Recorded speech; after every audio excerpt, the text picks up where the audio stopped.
Welcome students. Welcome to the lecture number 15 of chapter Computer Networks. In the previous lecture we have discussed about various network issues, network security issues. Okay, that we have a problem related to the virus, worms, Trojan horse, spam with respect to the network security. Okay, and in order to handle those problems we discuss about the concept of firewall, right? So today topic is basically cyber crime. Okay, so what is basically a cyber crime? All of you know that cyber crime means the crime in which computer is involved. Okay, the crime in which computer is involved or internet is involved. Okay, so the crime under this category in which computer and internet is involved, they are called as the cyber crime. उनको हम cyber crime कहते हैं. तो देखिए cyber crime के बारे में क्या क्या पता लग रहा है हमने. The cyber crime is defined as a crime in which computer and internet. Okay, so the दो terms जो यहाँ पे important है, that is computer and the second one is the internet. ठीक है. So cyber crime is defined as a crime in which a computer and internet is used in an illegitimate way to harm the user. Okay, so भाई cyber crime मतलब obviously crime जब होता है तो किसी particular person को या organization को परेशानी पहुंचाने के लिए या harm पहुंचाने के लिए होता है. लेकिन जब उसी harm को हम कंप्यूटर और इंटरनेट के द्वारा किसी पर्टिकुलर पर्सन को या किसी ऑर्गेनाइजेशन को प्रोवाइड करें या करें हार्म उसको, so we call it as a cyber crime. So cyber criminals जो होते हैं मे यूज कंप्यूटर टेक्नोलॉजी, ठीक है, टू एक्सेस पर्सनल इंफॉर्मेशन.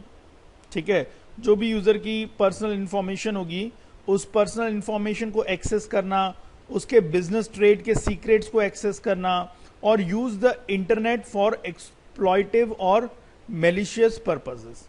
ठीक है, सो कहने का मतलब साइबर क्राइम एक ऐसा क्राइम होता है जिसमें हम किसी पर्सन को या ऑर्गेनाइजेशन को हार्म पहुंचाते हैं, लेकिन उस क्राइम को कंडक्ट करने के लिए हम कंप्यूटर और इंटरनेट का इस्तेमाल करते हैं. ठीक है जी. और साइबर क्रिमिनल्स जो होते हैं वो इंफॉर्मेशन टेक्नोलॉजी या कह लीजिए कंप्यूटर टेक्नोलॉजी का इस्तेमाल करते हैं दूसरे लोगों की पर्सनल इंफॉर्मेशन को चुराने के लिए या किसी कंपनी के सीक्रेट्स को एक्सेस करने के लिए इस टेक्नोलॉजी का इस्तेमाल किया जाता है. Now next thing is that the list of cyber crimes include, मतलब अगर हम बोलें कि भाई कल को सपोज मान लीजिए अगर आपको एक क्वेश्चन आता है और उसमें आपको कुछ चीजें दे रखी हैं और बोला जाए कि भाई out of these things which one will be consider in the category of cyber crime, so आप उसमें क्या चूज कर सकते हैं. तो देर इज सम लिस्ट. सो पहली बात हरासमेंट बाय कंप्यूटर, ठीक है, pornography, illegal downloads, plagiarism, software piracy, copyright violation of software, black market sales of the hardware and software, theft of equipment and new technologies. ठीक है जी. Fraud जैसे credit card के frauds हो गए, ATM account से फ्रॉड, स्टॉक मार्केट ट्रांसफर, इस तरह के जितने भी फ्रॉड होते हैं ये सब साइबर क्राइम की कैटेगरी के अंदर आते हैं. ठीक है, सो आपके माइंड में ये कुछ कैटेगरीज हैं जो होनी चाहिए, ठीक है, related to the cyber crime. ठीक है जी. Now after cyber crime next we move to the cyber law. Obviously जब क्राइम है तो उसके अगेंस्ट में कुछ लॉ भी होना चाहिए. ठीक है, कि सपोज मान लीजिए अगर कोई पर्टिकुलर पर्सन साइबर क्राइम करते हुए पकड़ा जाए, ठीक है, सपोज मान लीजिए वो किसी के अकाउंट से कुछ हेरा फेरी कर रहा है, ऑनलाइन कुछ गलत कर रहा है, तो अगर सपोज हम उस बंदे को पकड़ लेते हैं तो उसके ऊपर एक्ट क्या लगाएंगे. ठीक है, यानी कि कुछ हमारे पास कुछ एक्ट होना चाहिए ना जो बेसिकली उस पर्टिकुलर बंदे के ऊपर लगा के उसको सजा दी जा सके. सो उसी अकॉर्डिंगली कुछ साइबर लॉ भी बने हमारे. तो cyber law is an attempt to integrate the challenges presented by human activity on the internet with legal system of laws. ठीक है, तो यहां पे क्या हुआ, साइबर लॉ क्या है, एक तरह से एक अटेम्प्ट है, ठीक है, to to integrate the challenges presented by human activity, ठीक है, ह्यूमन जो भी एक्टिविटी करेगा इंटरनेट पे, on the internet, with legal system of laws, ठीक है, यानी कि भाई आप इंटरनेट पे कौन सी एक्टिविटी आपके लिए लीगल है, कौन सी इलीगल है, तो उसको जो जस्टिफाई कर रहा है, that is called as a cyber law. So applicable to the physical world. Now, with the tendency of misusing of technology, there has arisen a need of strict statutory laws to regulate the criminal activities in the cyber world and to protect the true sense of the technology. ठीक है जी. वैसे तो हम internet का इस्तेमाल किस लिए करते हैं भाई, एक तरह से इंटरनेट इस्तेमाल हो रहा है इंफॉर्मेशन को एक जगह से दूसरी जगह पे इजीली प्रोवाइड करने के लिए, सो दैट आप घर बैठे बैठे ही गूगल के द्वारा पूरे दुनिया जहान की इंफॉर्मेशन गेन कर सकते हैं. सो इंटरनेट का बेसिक पर्पस यही है, ठीक है, कि लोग यूजर्स को सुविधाएं हो, यूजर के लिए इजीनेस हो. आजकल हम ऑनलाइन ट्रांजैक्शंस कर लेते हैं, बैंक जाने की जरूरत नहीं पड़ती. आजकल हम ऑनलाइन शॉपिंग कर लेते हैं, हमें किसी मॉल में किसी शोरूम में जाने की जरूरत नहीं पड़ती. सो बेसिकली इंटरनेट इस पर्टिकुलर पर्पस के पॉइंट ऑफ व्यू से सोचा गया था. लेकिन अगर सपोज मान लीजिए कुछ लोग उस इंटरनेट को गलत टेंडेंसी से अगर यूज करेंगे तो उनको तो रोकना पड़ेगा ना, सो दैट जो इंटरनेट का true sense of technology usage है वो बरकरार रहे. सो इंफॉर्मेशन टेक्नोलॉजी एक्ट 2000, इसको हम कहेंगे ITA 2000, was enacted by parliament of India to protect the field of e commerce, e governance and e banking as well as penalties and punishment in the field of cyber crimes. ठीक है जी. तो आप ये समझ सकते हैं कि cyber law इसीलिए बनाया है ताकि साइबर क्राइम से रिलेटेड जो भी एक्टिविटी हो तो उनके लिए क्या पनिशमेंट होगी, क्या पेनल्टीज होंगी, उन सब चीजों के बारे में जस्टिफिकेशन देने के लिए हमारा साइबर लॉ यूज हुआ है. और सबसे पहले हमारे पास आया था ITA, that is information technology act 2000. ठीक है. The above act was further amended in the form of IT amendment act 2008. सो ये हो गया IT अमेंडमेंट एक्ट 2008. ठीक है जी. तो आपको पता होना चाहिए कि भाई साइबर लॉ में हमारे पास लॉ किस नाम से है, ITA 2000, और अब ITA 2000 में और अमेंडमेंट्स हो गई. So now it becomes ITAA 2008. ठीक है जी.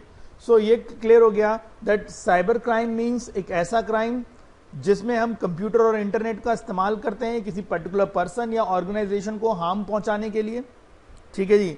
और in order to handle those criminal activities, parliament of India ने अपना गवर्नमेंट ने एक कुछ एक्ट्स बनाए हुए हैं. ठीक है. और वो एक्ट इसलिए बनाए गए हैं ताकि जो भी ह्यूमन की एक्टिविटी होती है इंटरनेट के अंदर उसको हम लीगल या इलीगल जस्टिफाई कर सकें. ठीक है. और उसके अंदर हमारा ITA 2000 एंड ITAA 2008 ये हमारे एक्ट्स हैं. ठीक है. So this is a short summary of the cyber law.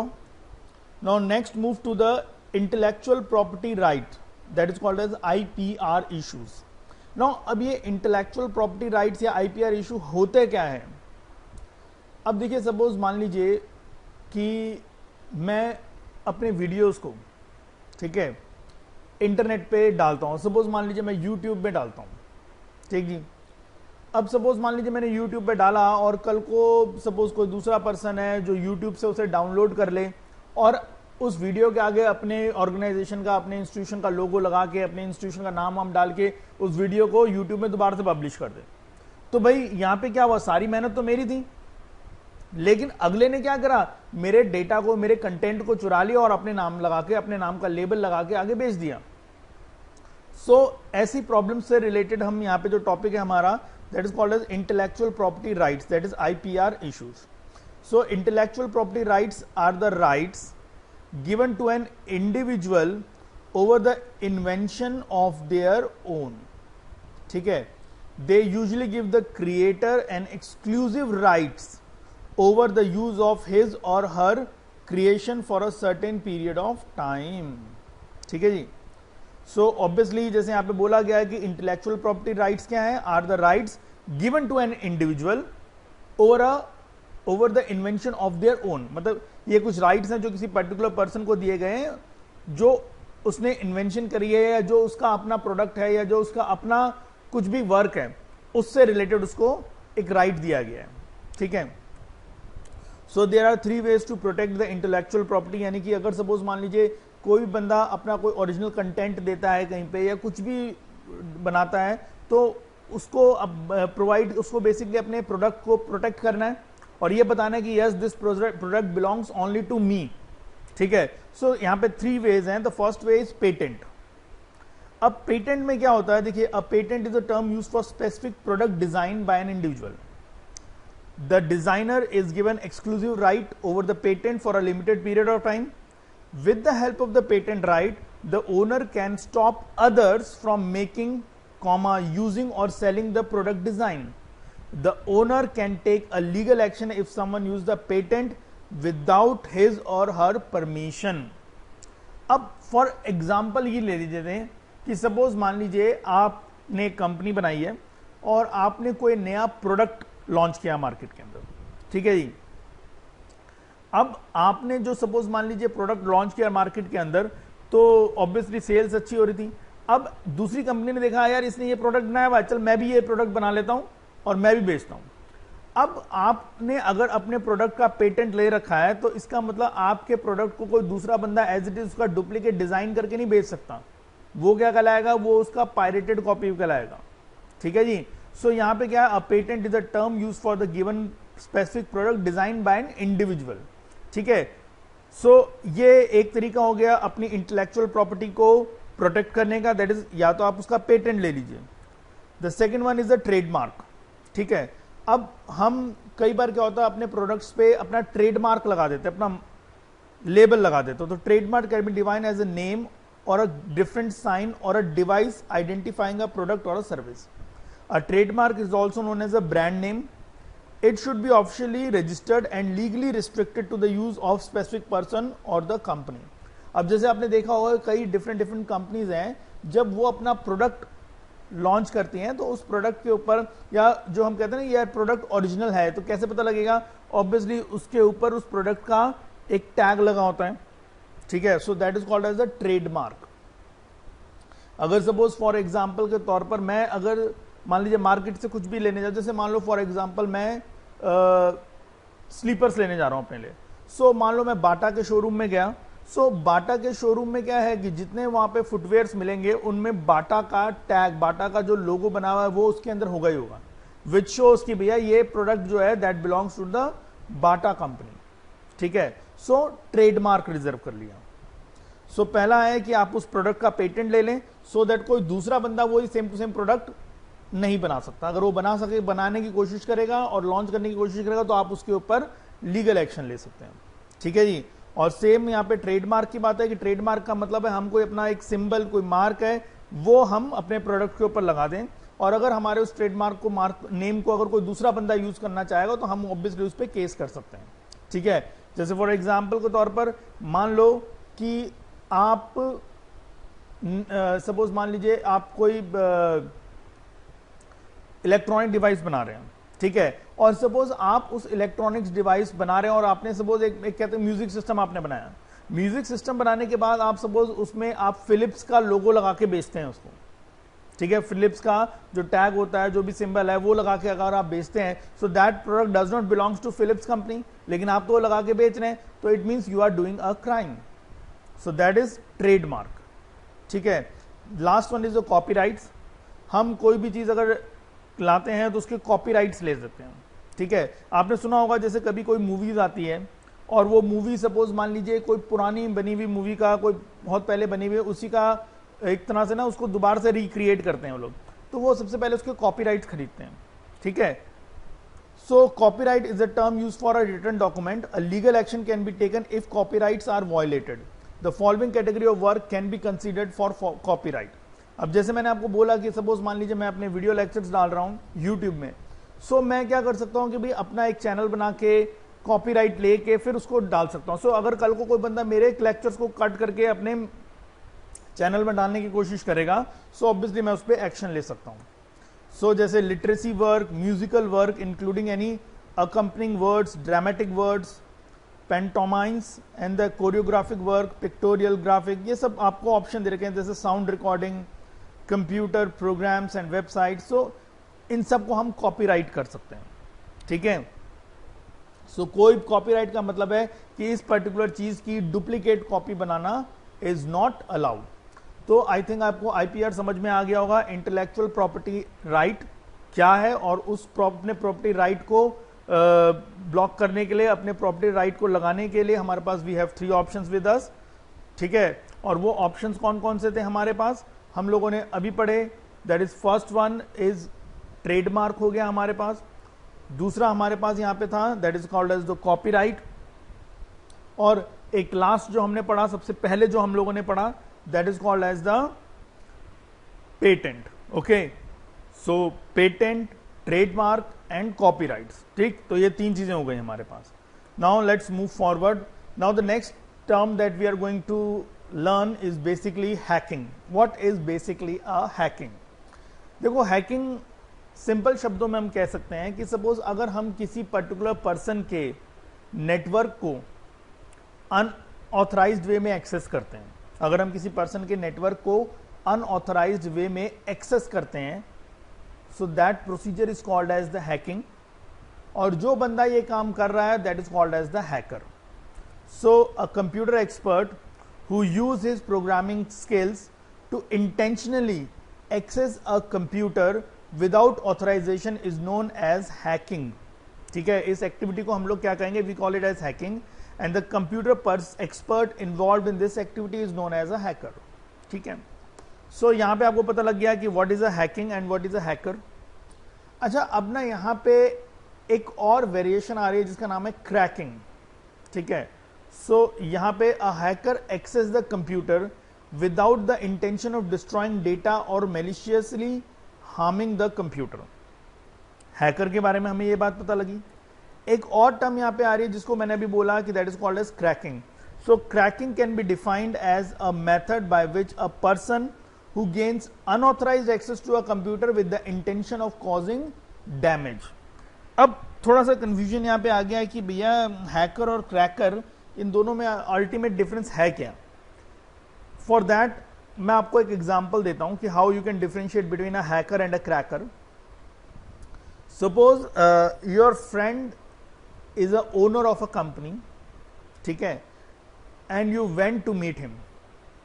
अच्छा, जब आप उसके पास गए, then he told you that यार मैंने अपने यहाँ के अपनी ऑर्गेनाइजेशन में सिक्योरिटी सिस्टम, अपने डेटा की सिक्योरिटी सिस्टम्स बहुत टाइट करी हुई है, बहुत हैवी सिक्योरिटी सिस्टम्स मैंने यहाँ पे लगाया हुआ है, सो दैट कोई भी बंदा मेरे सिक्योरिटी सिस्टम को एक्सेस नहीं कर सकता, मेरा डेटा हमेशा सेफ रहेगा। So all this kind of words उसने कहे। अच्छा, now you are a professional programmer. So आपने बोला कि अच्छा ऐसी बात है, let me try to access your computer, ठीक है। सो आपने अपना लैपटॉप निकाला, you connected internet on your laptop, और उसके बाद आपने उसके सर्वर को एक्सेस करने की कोशिश करी, और थोड़ी देर में ही आपने उसके सर्वर को एक्सेस कर लिया, और एक्सेस करने के बाद आपने उसके सारे जो ऑर्डर्स थे, उनकी लिस्ट, उनकी जो फाइल थी वो ओपन कर दी, और उसको अपने लैपटॉप में दिखा दिया कि ले भाई, तेरे कंपनी ने ये ऑर्डर्स कल की डेट में बुक किए थे, यही सारे ऑर्डर्स थे। सो जैसे ही आपने उसको देखा, आपने कहा अरे यार, मैं तो सोचता था दैट मेरी कंपनी का सिक्योरिटी सिस्टम तो बहुत बढ़िया है, बट तूने तो बिना मेरी परमिशन के, बिना मेरे ऑथराइजेशन के मेरे सर्वर को एक्सेस करके मेरे सारे ऑर्डर्स की डिटेल्स मुझे दिखा दी। तो अब यहां पे ध्यान से देखिए, आप जो हैं, जो आप एक कंप्यूटर प्रोफेशनल हैं, आपको आपके पर्सन ने ऑथराइज नहीं किया था, आपके पर्सन ने कोई आपको यूजर नेम, पासवर्ड, आईडी, कुछ ऐसे ऑथराइजेशन नहीं दी थी। आपने बिना उसके ऑथराइजेशन के, मतलब बिना उसके कोई वैलिड चीजें दिए हुए, आपने बिना उसके ऑथराइजेशन के आपने उसके नेटवर्क को एक्सेस कर लिया।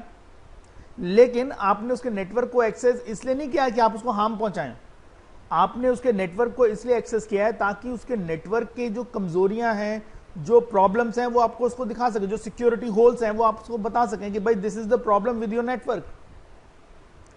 अच्छा, so right now you are a hacker, because आपने उसके कंप्यूटर को, उसके सर्वर को एक्सेस किया है, but without the intention of destroying the data और मेलिशियसली हार्मिंग द कंप्यूटर।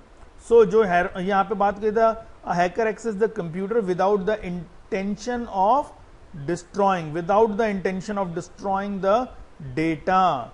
सो आपने भी ऑब्वियसली उसके नेटवर्क को एक्सेस किया है, but you don't have the intention to destroy his data. So right now you are a hacker. Okay, तभी आप देखेंगे मार्केट के अंदर, अगर आप सपोज मान लीजिए आप हैकिंग से रिलेटेड कोर्स करना चाहेंगे ना, तो आपको कोर्स का नाम ही ये दिखाई देगा, एथिकल हैकर या एथिकल हैकिंग. आप कहीं पे भी नहीं देखेंगे कि आपको ऐसा कोई कोर्स दिखेगा जिसका नाम लिखा होगा क्रैकिंग. क्योंकि क्रैकिंग का मतलब क्या है कि मैं अगले बंदे के नेटवर्क को एक्सेस कर रहा हूं, लेकिन मेरी इंटेंशन क्या है, मेरी इंटेंशन ये है कि मैं उसको डैमेज पहुंचा सकूं. ठीक है जी. सो अगर कोई और बंदा है जो उसके नेटवर्क को एक्सेस करता है, लेकिन उसके नेटवर्क को एक्सेस करके मान लो उसको डेटा को एक्सेस करके वो उसके डेटा को डिलीट करे या कुछ भी प्रॉब्लम क्रिएट करे, तो वो क्या बनता है, वो क्रैकर बनता है. अब जैसे फॉर एग्जांपल के तौर पे मान लो एक हैकर है, ठीक है. अच्छा सपोज मान लीजिए उसका बिजली का बिल बहुत ज्यादा आ गया, उसका बिजली का बिल आ गया यार 20,000 रुपए. अब नाउ ही इज वेरी परेशान कि भैया अब 20,000 रुपए मैं कहां से पे करूंगा. ना उसने क्या करा, उसने सपोज मान लीजिए टाटा पावर की वेबसाइट को, टाटा पावर के सर्वर को हैक कर लिया, अनऑथराइज्ड वे में उसको एक्सेस कर लिया, और अपना 20,000 रुपए का बिल उठा के उसने 200 रुपए कर दिया. सोचो, 20,000 रुपए का बिल 200 रुपए कर दिया और डेटा के साथ छेड़छाड़ करके उसने उसको सेव भी कर दिया. सो नाउ जैसे ही उसने डेटा के साथ छेड़छाड़ करके उसको सेव कर दिया, now he comes under the category of cracker. और इस एक्टिविटी को हम लोग क्या कहेंगे, cracking. So cracking can be defined as a method by which a person who gains unauthorized access to a computer with the intention of causing damage. Clear बात इतनी. Now, अब एक नया टॉपिक हम स्टार्ट करने जा रहे हैं, that is called as the introduction to web services. ठीक है, यानी वेब से रिलेटेड हम काफी सारी चीजों के बारे में जानेंगे अभी यहां पे. So first one is HTML. All of you know that what is HTML. हमें पता है कि जो इंटरनेट पे जो वेबसाइट्स होती हैं, वो वेबसाइट्स असल में वेब पेजेस का कलेक्शन होती हैं, और इन वेब पेजेस को बनाने के लिए, क्रिएट करने के लिए we have to use a language, और वो language is called as the hypertext markup language, that is HTML. So HTML is a language that helps in creating and designing web content. ठीक है जी. It is a markup language. It is a variety of tags and attributes for defining the layout and structure of the web document, and HTML document has the extension .htm और .html. I hope ये सारी lines आपको समझ में आ गई होंगी, क्योंकि you already done HTML. और HTML में यू नो कि भाई उसके अंदर सारे प्री डिफाइंड टैग्स होते हैं. Like if I want to insert an image, तो IMG टैग है उसके अंदर. If I want to insert a heading, so there is H1, H2, H3, H4. These are the tags. If I want to insert a paragraph, so there is a P tag. If I want to bold something, then there is a B tag, I for italic tag, U for underline tag. So there are some predefined tags that is already available in the HTML language. ठीक है. So I hope ये points आपको वैसे ही clear हो गए होंगे. Let's move to the next thing that is called as the XML, and its full form is basically Extensible Markup Language. अब देखिए क्या होता है, HTML जो है वो हमें एक अपने वेबसाइट का लेआउट डिजाइन करने में मदद करती है. ठीक है, कि आपकी वेबसाइट का लुक क्या होगा, कहां पे इमेज लगानी है, कहां पे पैराग्राफ देना है. So it basically use to set a layout of a web page.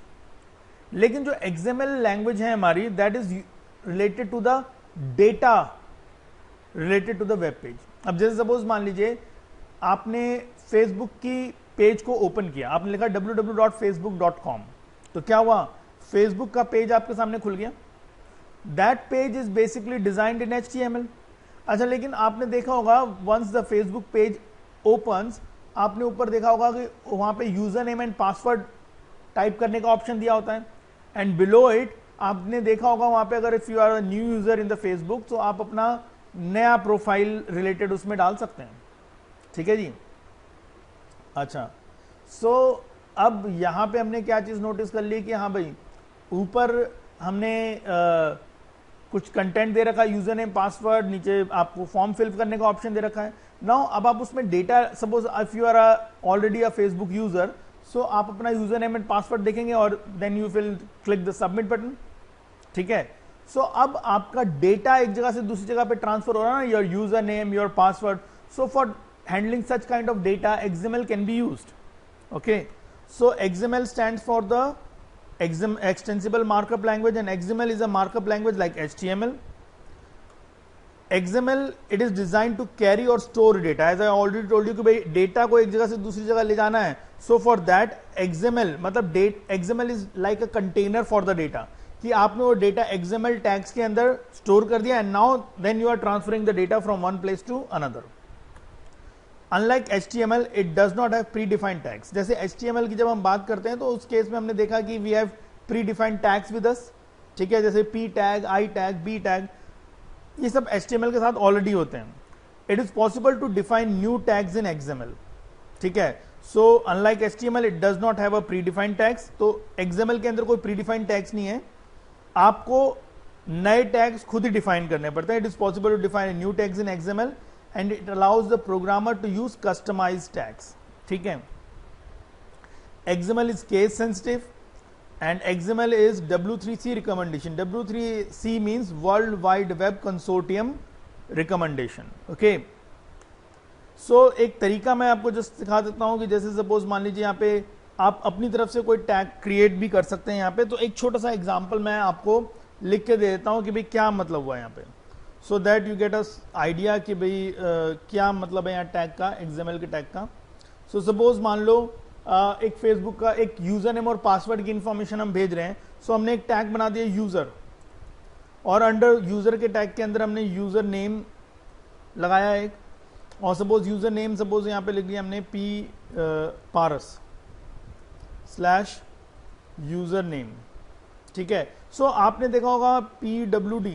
सो आपने HTML पढ़ा, you haven't seen this kind of password. Suppose 1 2 3 4 5 6 7 8. So this is the password /PWD, right. And then उसके बाद suppose user वाला tag बंद कर दिया user. सो एक ये हमने XML में जब डेट इंफॉर्मेशन जाती है, जैसे मैंने अभी तो यहाँ पे डायरेक्टली लिख दिया ना पारस, बट यहाँ पे क्या होगा, जो भी आपने टेक्स्ट फील्ड में जो भी यूजर नेम लिखा होगा वो यहाँ पे सेट होगा. अभी तो जस्ट मैंने एक एग्जांपल थोड़ा सा ऐसे लिख के दिया. सो बेसिकली मैंने जैसे बोला कि लाइक HTML, XML के अंदर प्री डिफाइंड टैग्स नहीं होते हैं, because you want to send data from one place to another. So according to the data you have to define your own tag at that time. ठीक है, सो आप अपनी मर्जी से टैग्स बना सकते हैं, जो भी आपने टैग यूज करने हैं वहां पे. ठीक है जी, so this is the basic use of the XML. Now the next thing is World Wide Web. Now what is World Wide Web? World Wide Web can be defined as a hypertext information retrieval system on the internet. Tim Berners-Lee is the inventor of the WWW. Okay, and WWW is the universe of the information available on the internet. So by World Wide Web क्या है? It is basically a universe of information that is available on the internet. So WWW consists of web pages which uses HTML to interchange information on the internet. All the web pages on the WWW use HTTP transfer protocol for any information with the capability of making hypertext jumps. तो simple सी यहाँ पे बात बोली गई है कि भाई web pages को डिजाइन करने के लिए वी यूज HTML. अच्छा, अब वेब पेजेस डिजाइन हो गए. Now in order to transfer those web pages from one location to another location, हम उसके लिए कुछ रूल्स एंड रेगुलेशन यूज करते हैं, कोई प्रोटोकॉल यूज करते हैं, and that protocol is called as the HTTP protocol. Okay, so these are the information related to the World wide Web, right. So today lecture is over. आज का lecture हम यहीं पे फिनिश कर रहे हैं. आई होप आपको जो जो चीजें मैंने इसमें बताई हैं, समझाई हैं, that is all clear to you. Next class के अंदर हम कुछ और कंसेप्ट्स के बारे में पढ़ेंगे. So till then, thank you very much and have a nice day.